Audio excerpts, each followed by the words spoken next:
Good afternoon, and thank you for joining us today for today's webinar, Honoring Military Veterans, 4 Approaches to Achieving a Veteran-Centered Nursing Practice. I'm Lee Montville, New Business Development Manager at Springer Publishing. For those of you who don't know Springer Publishing, we are an award-winning publisher of nursing and healthcare content featuring books, apps, journals, and digital products. I am delighted to introduce today's presenters and authors of the newly released book titled Veteran-Centered Care in Education and Practice. Brenda Elliott is Assistant Professor and Coordinator of MSN, Certificate of Advanced Graduate Studies, and RN to BSN programs in the Department of Nursing at Messiah University in Mechanicsburg, Pennsylvania. Gwen Hamid is currently a PhD student and works both as a doctoral research assistant and adjunct faculty member at the M. Louise Fitzpatrick College of Nursing at Villanova University. Kelly Dyer is Assistant Professor and Director of Inquiry and Scholarship at the Tanner Health System School of Nursing at the University of West Georgia in Carrollton, Georgia. And Katie Chargualaf is an Associate Professor at the University of South Carolina, Aiken in Aiken, South Carolina. Before we get started, I want to mention that this webinar is being recorded. And if you miss any portion of the presentation, you can find that video on Springer Publishing's website within 5 to 7 business days post-event. If you have any questions at all, please type them into the Q&A box on your Zoom control panel, and I will bring them up at the end of the presentation. And if you forget to ask a question, there'll be a brief survey sent to you at the end of the webinar, and you can always include your question there. Now, without further ado, we will turn the time over to our esteemed presenters.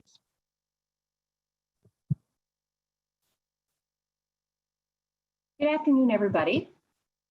Before we get started, I just want to thank all of you for taking time out of your busy days to come and listen to our webinar. We're very honored to be here and be presenting on the upcoming anniversary of 9/11. And we hope that each of you are able to take away just a little bit of something that you can use in your own courses or at your universities to improve the care of veterans.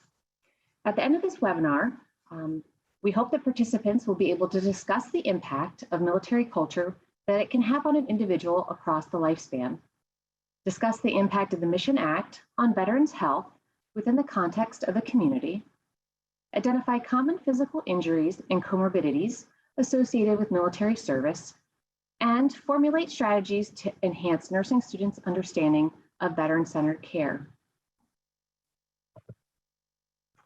So military culture encompasses the values, norms, language, beliefs, behaviors, ideals, and/or traditions that creates a shared understanding and worldview. The cultural norms of the military are distinctly different than those of the civilian culture. It's much more collectivist in nature than the civilian environment, which tends to lean more towards individualism. Collectivism, or forced cohesiveness, can be positive and negative. Collectivism can positively aid in establishing camaraderie, which can serve as a protective factor during times of conflict or war, when units must function effectively. On the other hand, collectivism may unintentionally reinforce a military mindset, moving service members farther away from a civilian mindset, which can be problematic for service members when leaving the military, as they've been psychologically distanced from the civilian world. Members of the military endure unique stressors unfamiliar to those of us living in civilian environments, namely frequent moves to new geographical locations in support of new work opportunities, prolonged separations from known sources of support, and deployments. Further, their direct manner of communication or linguistic style is not always useful or well received in civilian settings. This can lead to a sense of not fitting in after separation from the military. Isolation is common when this occurs. We'd like to talk about military culture all day, but what's important to know is it can influence a person's identity, their decision-making, and their engagement in healthcare. So I want to take a couple minutes and set the stage for who are the military and what is the makeup. In 2018, the total number of active duty forces was over 1.3 million. Active duty personnel are those who work full-time in the military. The Army is the largest branch at nearly 500,000. Second is the Navy at roughly 325,000. Close behind, the Air Force has just over 320,000, and the Marine Corps is smaller at roughly 185,000. Like the active duty component, the Army has the biggest group of National Guard and Reserve personnel. At about 800,000 strong in total, careers outside the military for the Guard and Reserves mean that they're activated for short periods of time in response to the military or community needs. And since 9/11, members of the National Guard and Reserve have been called upon more frequently than any other time in our military history. There are an estimated 18 million veterans in the US. In 2018, veterans made up roughly 14% of the US population. But predictions estimate this will drop to about 8% in 2040. The largest cohort of veterans are those that served during the Vietnam era. And of course, the smallest number and declining rapidly are those that served during World War II. While the military has historically been male-dominated, women do make up a growing share of the veteran population. The percentage of women veterans grew from 3% from 2001 to 2018, and it's projected that they'll increase to about 17% of the total veteran population by 2040. We also thought it was important to highlight the diversity of the US veteran population. While most veterans in 2018 identified themselves as white, non-Hispanic, the percentage of Black and Hispanic veterans increased significantly since the Vietnam era. Black and non-Hispanic veteran increased 7%, and the Hispanic veterans increased almost 10%.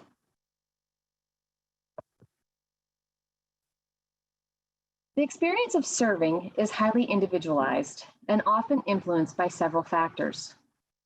Childhood experiences and how, when, or at what age a person enters the service can alter their experience simply based on where they are at developmentally.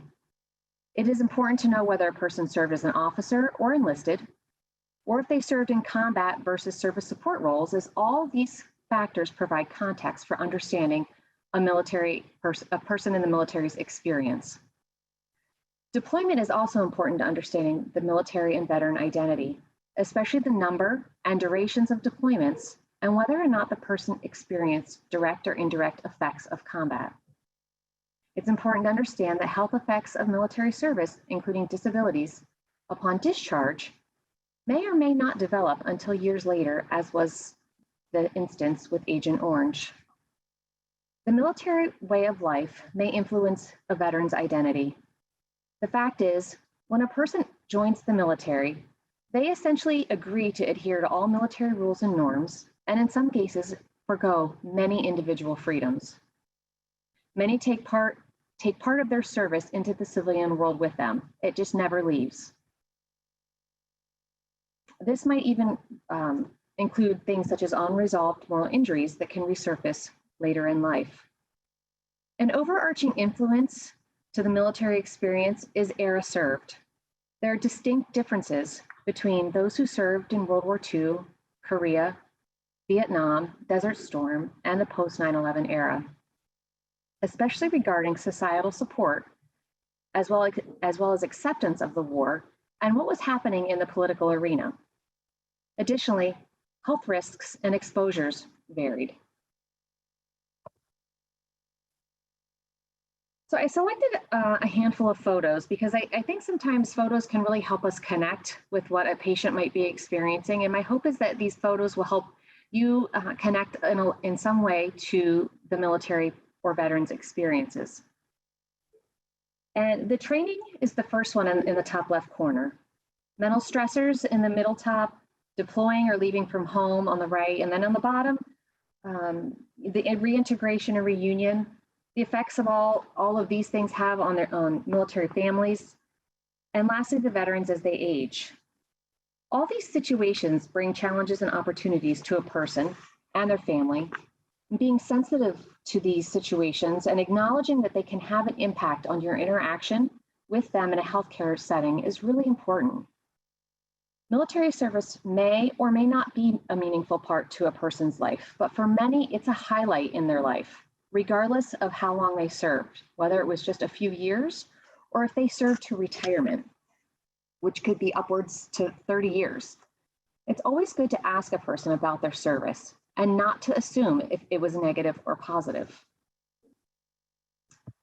And now we'd like to just share a short video clip. It's about 3.5 minutes long, and we're hoping that this will provide a great context for the rest of our presentation.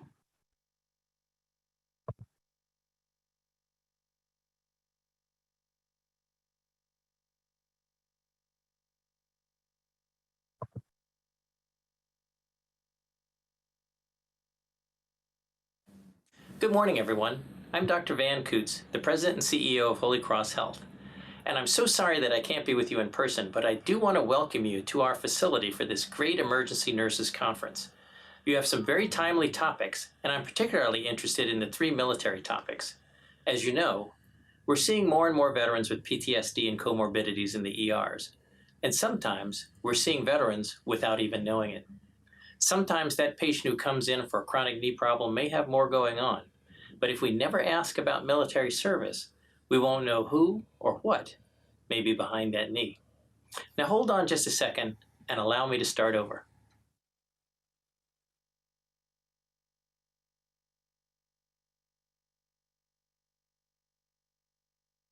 So good morning, everyone. I'm retired Brigadier General Van Coots, the President and CEO of Holy Cross Health, and I think you're going to have a good conference today. The 3 military topics are obviously near and dear to me, and here's why. According to the VA, I'm rated as an 80% disabled combat veteran. I have a bum right knee and a bum left shoulder, and my doctor would often tell me that I have the back of a 90-year-old coal miner. In my 36-year Army career, I've jumped out of or fallen off of the back of more trucks than I care to remember. I was shot at in 1983 in Central America, but still today, I jump at high-pitched sharp sounds, and I have a hard time with fireworks. I spent a year in Afghanistan and was on 133 convoys by ground and did 42 battlefield circulations by air. And so now I'm an uneasy flyer. In fact, I hate flying. And I'm hypervigilant in traffic. I see everything. And perhaps I see too much. I hate crowds. So if I go to the mall at all, I go early or late to avoid large groups of people. So if you think I have mild PTSD, then you're correct. My wife is a real trooper. Every time I would leave, she would pull out the important document file with the insurance policies, the investments, the power of attorney, and my will, just in case she'd wind up as a widow. And my kids first saw the results of war when they would visit me at my office at Walter Reed. And they would ask why that soldier had no legs, or that one no arms, or that one no face. But after a while, they got used to it, and it became normal for them. And when I was in Afghanistan, my wife couldn't let the children watch or listen to any news, because anytime a convoy was hit or a helicopter was shot down, my son was sure that I was dead, because I had a friend who was doing a job similar to mine, and he did die when the helicopter in which he was touring the battlefield was hit by a rocket. And his wife, also a friend, did become a widow. And his children did lose their father. So my kids have PTSD too. But if you saw me in the ED, and you only looked at my bum right knee, and you never asked if I had ever served, you wouldn't know any of what I just told you. So I know you'll have a great conference, and I wish I was physically there with you, but I'm there with you in spirit. God bless you all for the work that you do on a daily basis, and have a great day.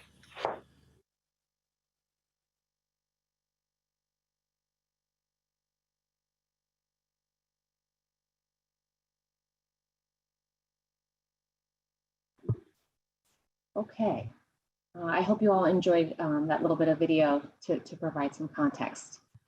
So as we continue, and a message that we heard in the webinar, caring for a veteran as an individual requires us as healthcare professionals to first know which patients are veterans. In order to do this, we need to be asking the question, have you ever served? This campaign was launched shortly after the Joining Forces initiative was launched in 2012 as a way to encourage nurses to approach patients about their military service.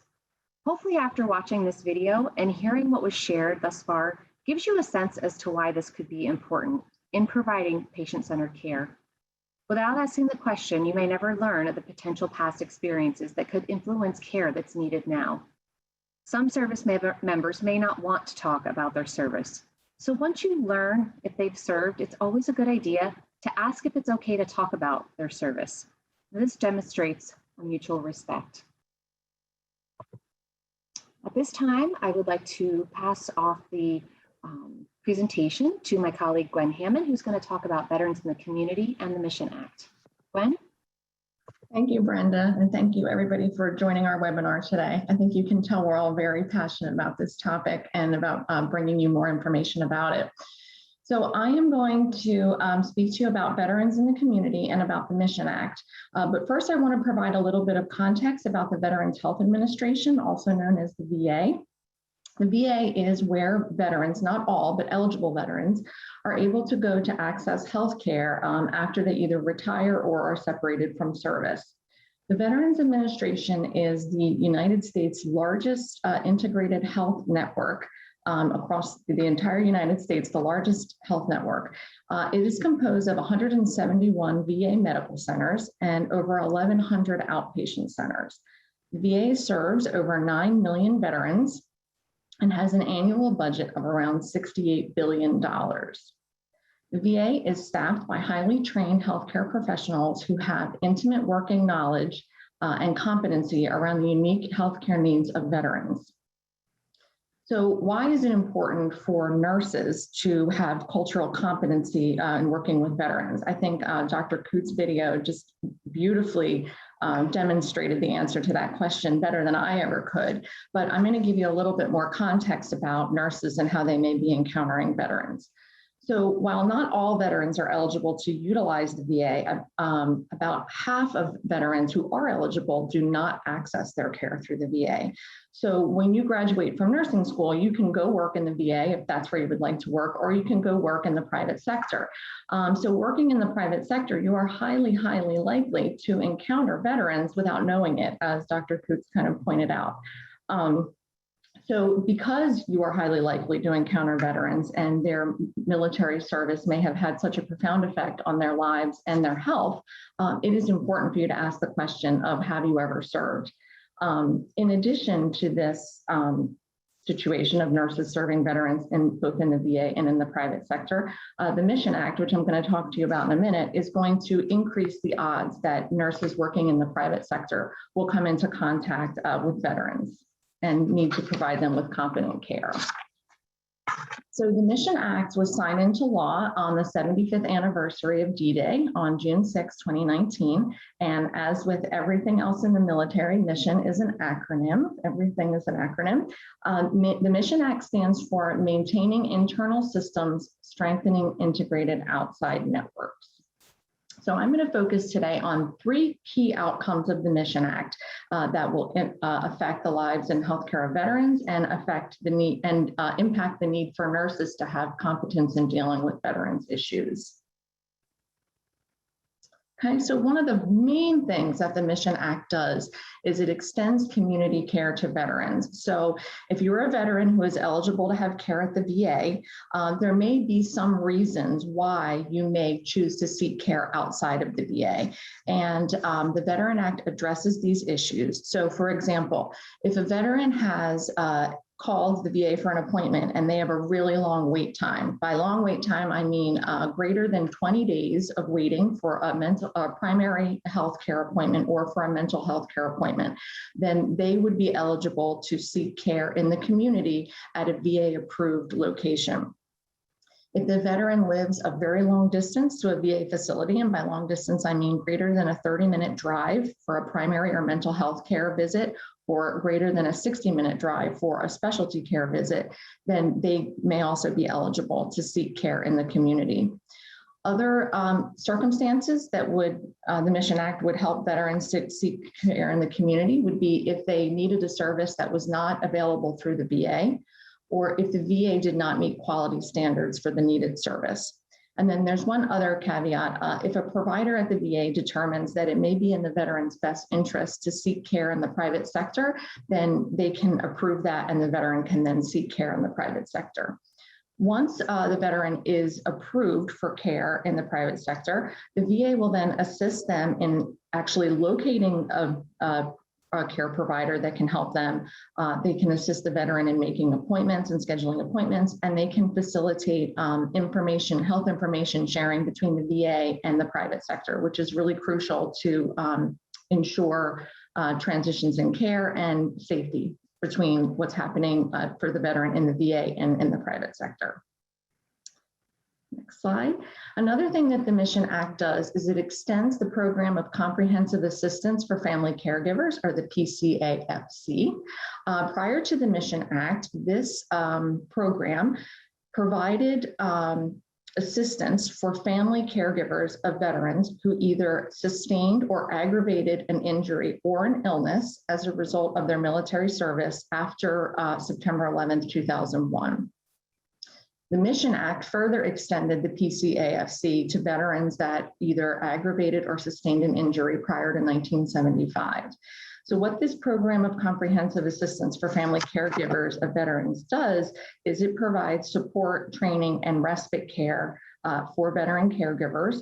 And it also provides, depending on which program you're in, monthly stipends, travel expenses, and it may even provide health care to caregivers of veterans who have severe injuries, because the VA wants to recognize the crucial role that is played by family caregivers in the care of veterans and in keeping veterans living in their homes and in their communities.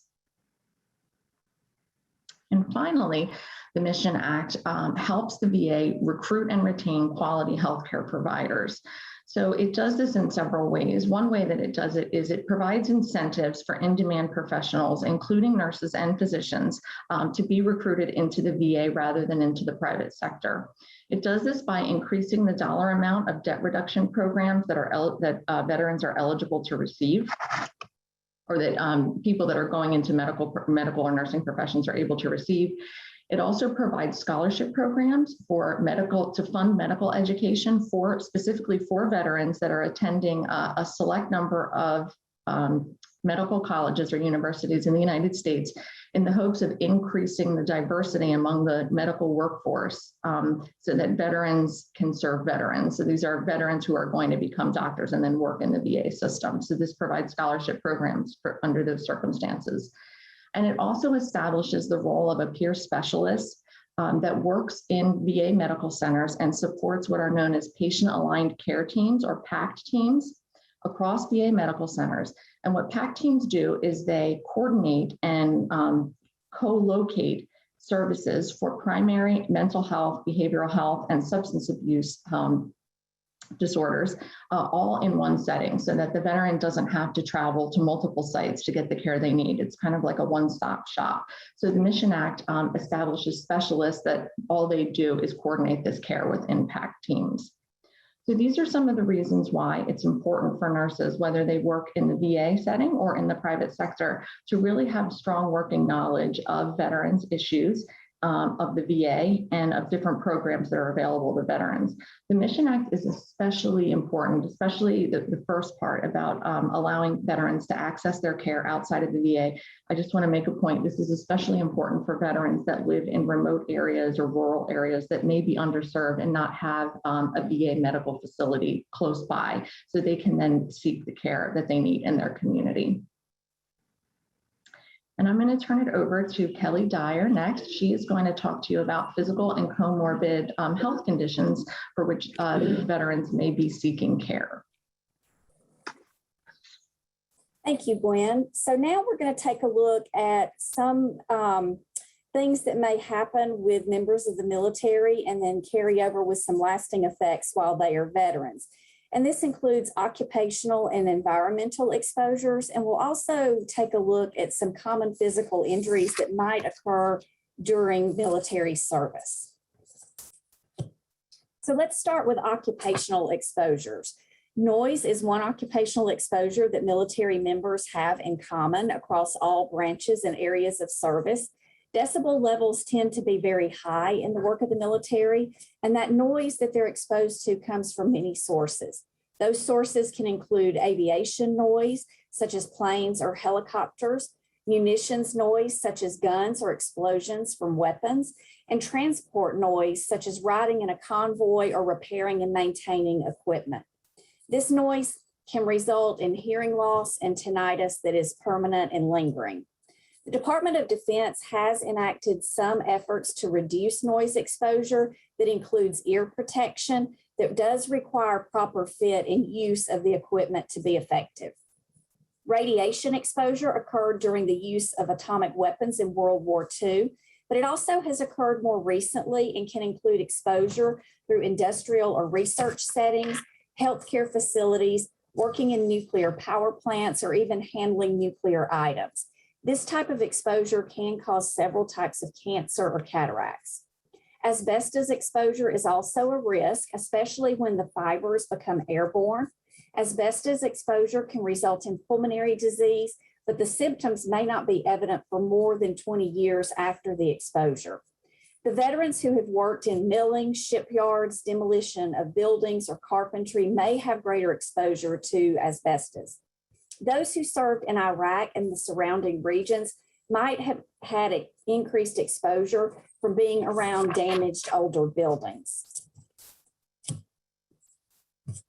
And now let's talk about some environmental exposures based on the era of war. Some veterans of the Korean War experienced thermal injuries from the extreme cold, and that includes frostbite, gangrene, and immersion foot, which is more commonly known as trench foot. Many who had thermal injuries experienced amputations at the time of the injury. However, there are some long-term complications to be aware of and that might manifest, and these include peripheral neuropathy. Melanoma can occur in frostbite scars. They may have arthritis, nocturnal pain, and be experiencing cold sensitization. The tropical climate of Vietnam supported very dense jungles, and so the military used defoliants and herbicides such as Agent Orange to decrease the density of the jungle. And military members were often present when these herbicides and defoliants were sprayed, and that resulted in exposure to these chemicals. There are some estimates that there are 3 million veterans who experienced exposure to these. And there are now several illnesses that are decided as connected to Agent Orange exposure. This includes acute peripheral neuropathy, type 2 diabetes, and Parkinson's disease.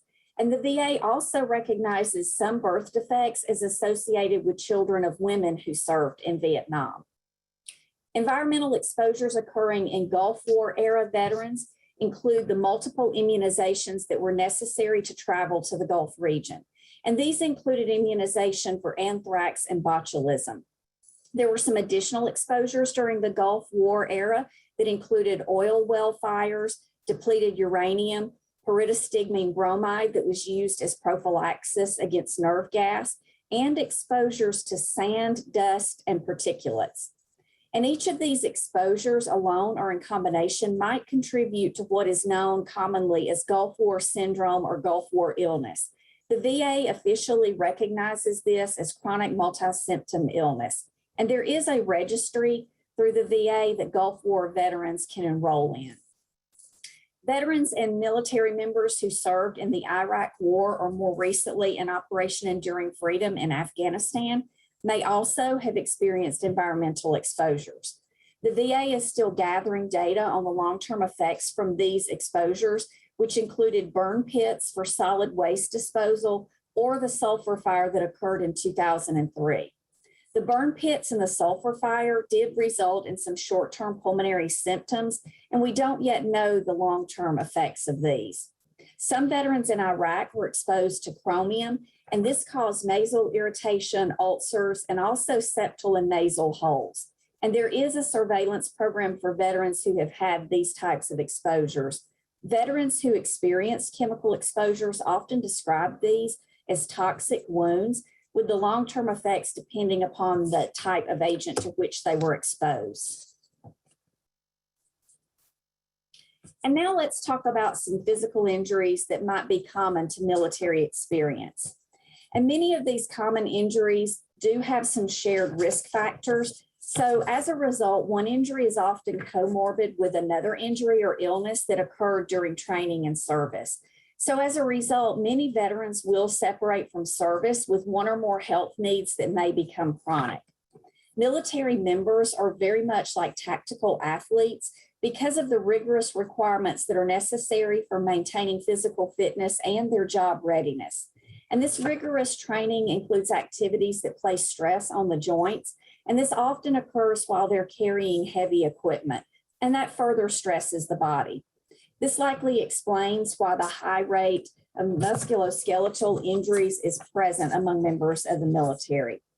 As mentioned earlier, auditory injuries from noise exposure is another frequent injury that is experienced due to military service. Heat injuries are also prevalent, especially during training, and they can result in damage that might be permanent.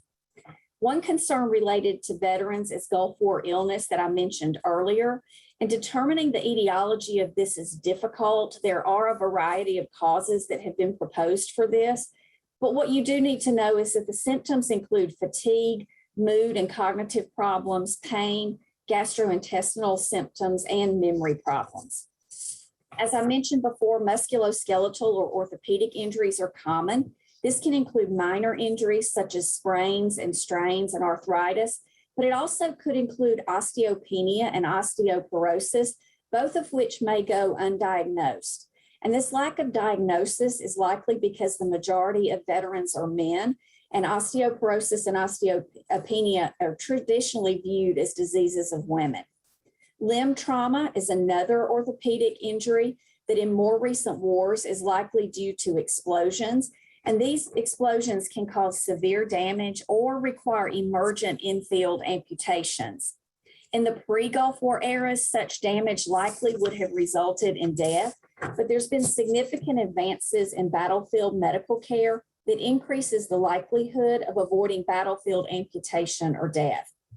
Some veterans will have experienced multi-limb trauma, and it is important to note that there is a high incidence of comorbid mental health diagnoses such as post-traumatic stress, depression, anxiety, and substance abuse.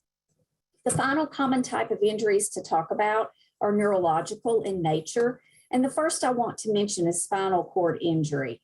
It's important to know that some veterans with a spinal cord injury might have a lower level injury, which may not be as obvious because they may retain some ability to walk. Traumatic brain injury is another common injury, often described as the signature injury of operations Iraqi Freedom and Enduring Freedom. Often traumatic brain injury results from blast injuries, and this can range from a mild concussion to severe injuries. And there is a risk of neurodegeneration over time, even from a mild traumatic brain injury.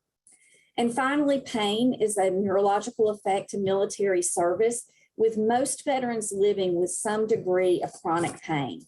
This pain might be part of the polytrauma triad, which includes traumatic brain injury, mental health diagnosis, and pain. Over half of those who served during the Iraq and Afghanistan wars reported pain, so this is a pervasive experience for our veterans, and it does require nursing assessment, intervention, and advocacy. And now I'm going to turn it over to Katie, who's going to share some teaching strategies with us. Thank you so much, Kelly. And thank you again for having us. I'm excited to bring the last part of the presentation up for you, and that includes teaching strategies to prepare not only nursing students, but practicing nurses to care for our veterans in ways that they deserve. So nurse educators in academic settings, as well as clinical educators working in various care settings, should seek to teach nursing students and practicing nurses about the healthcare needs of veterans. teaching nurses to care for veterans should directly link to published veteran care competencies, employ a multimodal approach to capitalizing on all learning styles, and include clinical education. For educators in an academic setting, successful integration of veteran health content requires close examination of existing curricula and a sense of open-mindedness to revise curricula if the veteran care competencies are missing. That's not to say that curricular considerations don't apply to clinical educators, because they certainly do. It's just in a slightly different context. For clinical educators, assuring a competent and confident nursing workforce should begin with an assessment of what practicing nurses know and where the gaps lie. Then, using the veteran care competencies as a guide, create professional development opportunities to address the knowledge, skills, and attitudes for each of those competencies.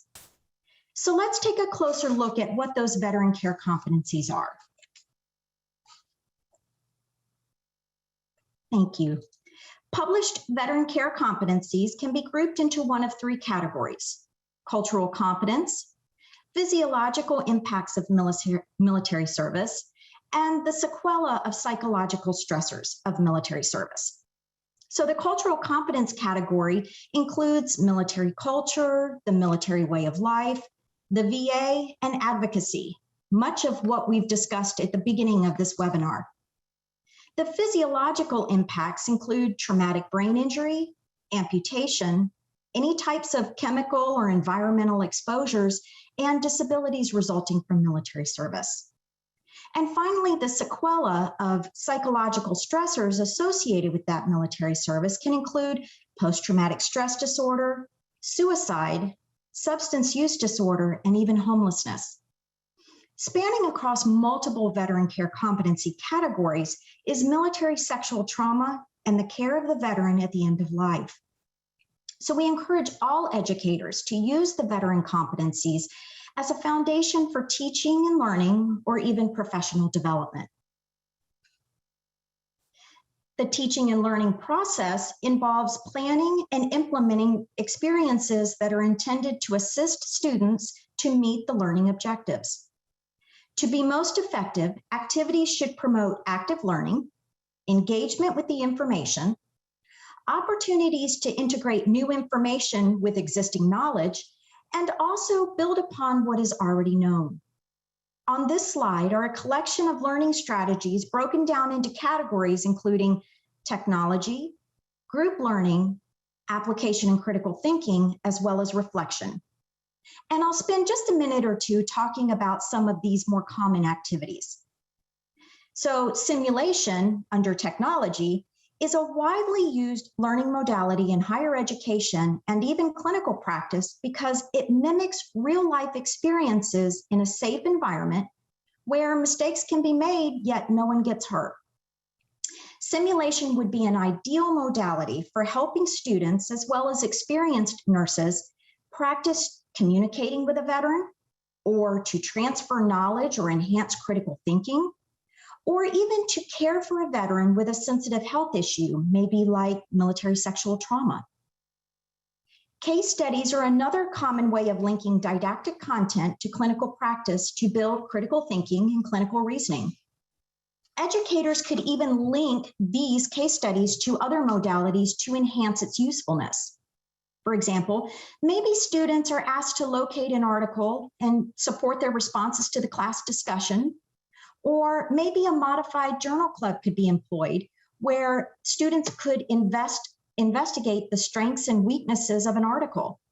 Or maybe even we could role play with students and help them integrate opportunities to practice engaging with a veteran before they do so in the real world practice. And finally, educators should always provide opportunities for reflection. This may be accomplished through journaling, or even maybe the experience of serving or contemplating the experience of serving in the military by interviewing a veteran, getting to know what that experience was like. And lastly is clinical education. Opportunities to engage and interact with veterans is perhaps the most effective teaching strategy any educator can use. In a clinical setting, nurses and students should practice asking patients, have you ever served in the military? And if a patient answers affirmatively, it's important to allow opportunities to practice administering a military health history pocket card. Based on the patient's responses, it may be necessary to complete additional screening tools, such as the primary care PTSD screening tool.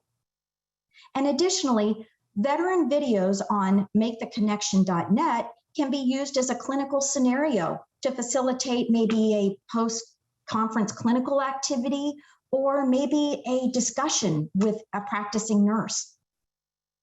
Other resources that can be used in the clinical setting to teach veteran-centered concepts include mobile apps, published toolkits by various professional organizations, reflective debriefing discussion questions, or even a list of recommended readings.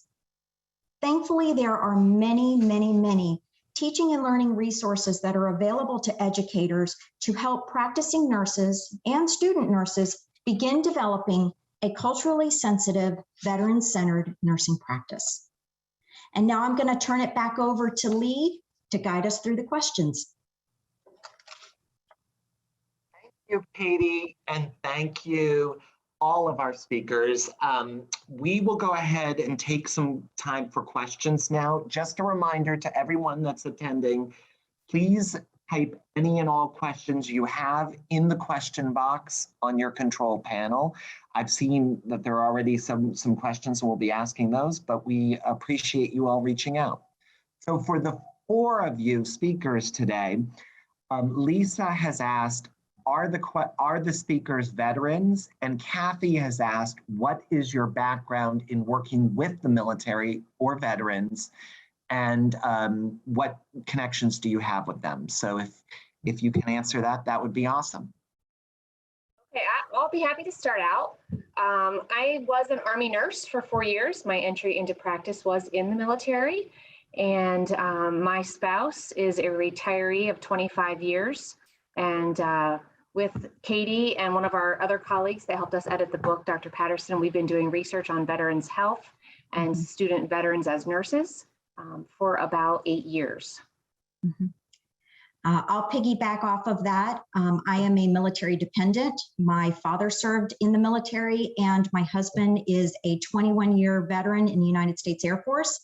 And so how I became interested and knowledgeable about this topic is that I received and continue to receive my care in veteran health settings by veteran and military service providers. I'll go next. I'm not a veteran, but my doctoral dissertation is looking at veterans with traumatic brain injury and depression, looking at factors related to depression and veterans with traumatic brain injury. And I'm also a veterans, a Jonas Scholar for veterans and nursing and veterans health. And that's kind of how I got involved in this through my dissertation chair. I am not a veteran, but I am the daughter of a veteran. My son is currently a soldier serving in the National Guard. And most of my research has revolved around veterans as students. My dissertation work was focused on male combat veterans who were in BSN nursing programs. And I'm very active here on my campus with our Center for Adult Learners and Veterans and supporting the work that they do there. Thank you all, that's great. Linda has asked, the VA was behind promoting the role of the CNL and had a goal of having CNLs in all of their facilities. Do they still support this?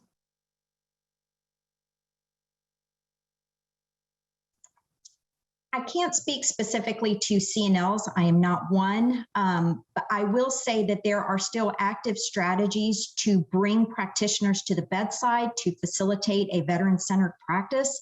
But I don't have a specific answer for you related to CNLs. Would anyone else like to answer that? I don't personally work in a VA hospital, So I don't really have knowledge from that perspective either. Okay, great. Thank you. Lisa has asked, how do you access the military history pocket cards? Great question. So the pocket card is available on the VA website.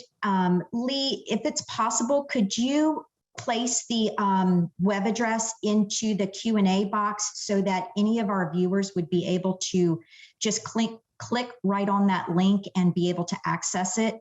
I put a picture of the pocket card in the slide so you'll know that you've clicked on the right spot and that's the correct pocket card. Yes, Katie, either I or my colleague, Gina, will do that. Thanks. Perfect, thank you. All right, and then we have a couple more questions. Let's see. This one was for Gwen. Does everyone who serves in the military receive VA benefits for healthcare? No, they do not. So it's very complicated, but you have to have served for a certain amount of time, and you have to have either acquired or aggravated an injury in the line of duty, essentially, that would qualify you to be able to access VA care. You also have to have, you cannot have a dishonorable discharge from the service if you want to access VA care. And that, I say that, but that is kind of changing a little bit, and the VA is almost constantly kind of updating their eligibility criteria, and some people that may not have been eligible in the past may now be eligible. So for instance, people with other than honorable discharges who technically in the past wouldn't be able to access VA care, they now are eligible to apply for an upgrade of their status, of their discharge status, and they're also able to kind of argue their status if their healthcare needs, if the reason why they need to use the VA is related to, let's say, a mental health problem, that let's say their mental health problem was part of the reason why they were dishonorably discharged. They were, you know, aggressive or whatever example, I'm not thinking of an example, but let's say they were dishonorably discharged. And it is later then found out that they're suffering from some sort of a mental health or behavioral health issue that is related to their service. They may be eligible then to have that dishonorable discharge upgraded, and then they can use the VA. So it's complicated, but not everybody can use it. You have to have acquired or aggravated an injury in the line of duty. So that's a very short answer to that question. If it's okay, I might like to chime in on that as well. I think a lot of common mistakes is a lot of veterans leave the military, especially from the Vietnam era or eras previously, with no problems, but maybe 20 years later they develop medical problems that are associated with their service, and they can be reevaluated at that time. And so it's important for nurses to know that there are various registries, or that if a person did serve in a period of time where they could have been exposed to something, that they know to go ask the question and go back to the VA and see what can be done. Right, because like I said, that's absolutely true, Brenda, because like I said, it's constantly being updated, what is covered and what isn't, and what qualifies and what doesn't. So maybe, you know, when you were discharged from the Army after Vietnam, you weren't eligible, but maybe now you are. And sometimes people never go back to find out, and they don't realize, and it can be cumbersome to kind of sift through all this. But there's lots of different people and organizations within the VA that can help people access the benefits that they are, that they're entitled to if they ask the question. But also, Gwen, just to chime in, there are community resources and veteran organizations in the community that will advocate on your behalf as a veteran to assist you in working with the VA to get those benefits that are entitled to you. So if perhaps a veteran is maybe overwhelmed or intimidated about going back into the VA setting, just know there are some community resources and national veteran organizations that can work with you and advocate for you to receive the entitlements you are guaranteed as a result of your service. Received a couple more questions in the last couple of minutes, so I'd love to share those. Lisa has asked, are the veteran competencies just for undergraduates? No, they are not. There's actually a number of publications in the nursing literature that address pre-licensure, and then also some that address varying different nurse practitioner roles, primarily in the mental health arena. But they could easily, just to piggyback off of that, even the undergraduate competencies could be extended based on the program outcomes or course outcomes at a graduate level. They could be extended and modified and elaborated to basically fit graduate or undergraduate education. So don't let that hinder you. Excellent. Harriet has asked, where do you see nurse practitioners fitting in? You mean as far as practicing with veterans or in the VA? Or I'm sorry. I don't know, Harriet. If you can add to the Q&A, that would be great. She just said, I can just speak to I think nurse practitioners serve an outstanding role in the future of caring for veterans. Mm-hmm. I think you know, none of us here today speaking can work in the VA system to really know what their forward goals are as far as employing more nurse practitioners. But I do think that they have a skill set that would be very useful in the VA system and helping manage a lot of these long-term care issues that we'll be facing with veterans care. So that's really more of an opinion. Yeah, and it's more providers to address a multitude of veteran health needs. So I would say we need you. If you're a nurse practitioner and this topic interests you or this patient group interests you, we need you to care for our nation's veterans. Please consider doing so. Harriet added community-based in VA, so. Yes, please. I think any primary care nurse practitioners mm-hmm. really have a great role to play in the care of veterans. It doesn't matter what care setting, right. So long as they're inquiring and asking the question if their patients are serving, because that really gives you the ammunition you need to kind of move forward and look at other issues that could be causing the chief complaints that patients are coming in to see you for. I will just add, at Springer, we publish a lot of resources for nurse practitioners. So feel free, if folks that are attending today are interested, they can always go to springerpub.com and find out more about our nurse practitioner resources. Kathy has asked, in your research, have you found an increase in seizure disorders related to the anthrax vaccine given to our troops? Do you have any resources for this? I can maybe speak to that just a little bit. In a lot of the reading that I did related to health problems related to service in the military, there is some literature that has looked at whether or not those vaccines, including the anthrax vaccine, are perhaps associated with or correlated with Gulf War illness. None of the literature that I read found anything that confirmed causation. And I don't recall that there was anything noted about an increase in the rates of seizure disorders or veterans experiencing seizures who had received that. So from what I'm recalling from all the reading I did, I didn't come across anything.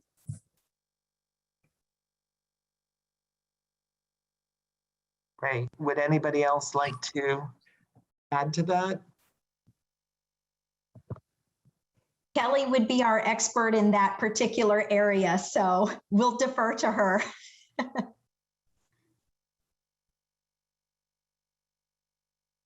Okay. This question is, how can we learn more about military culture? This would be for Brenda. Yeah, I can answer that question. There's actually a lot of resources online and in publications available either in nursing or social work in regards to military culture and what it is. And we can provide a couple of links in the chat box. Psych Armor Institute would be one of them. Katie spoke about maketheconnection.net. They have a lot of different videos on a variety of topics, including military culture. So if you do a Google search, you'll find a number of different resources that you can be used. The SAMHSA website, substance abuse mental health website, has a lot of good resources for it as well.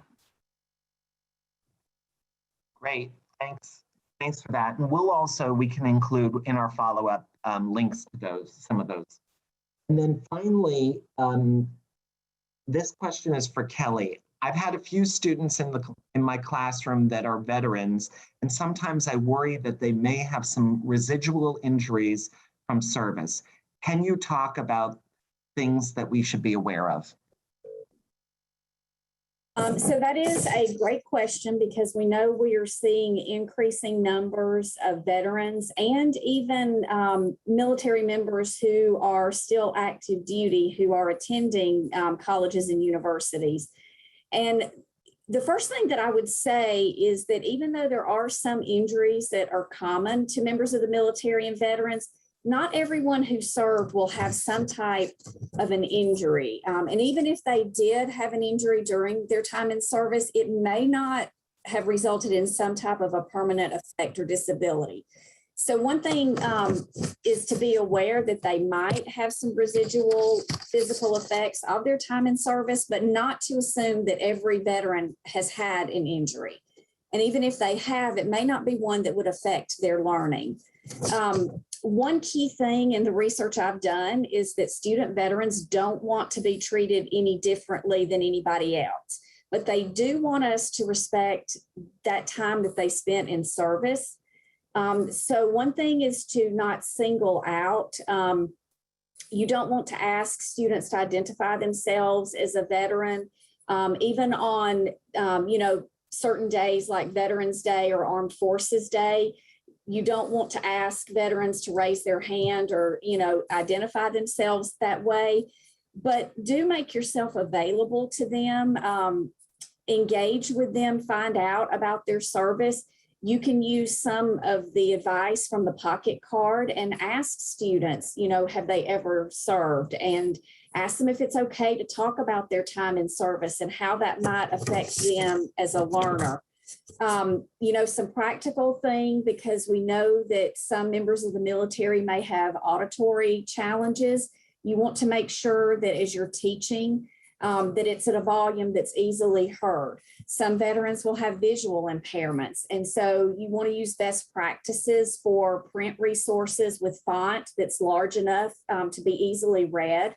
The same thing if you're preparing slide presentations. Our veterans that are experiencing chronic pain or may have had a traumatic brain injury, their attention spans may be decreased and they might have difficulty processing lengthy lectures.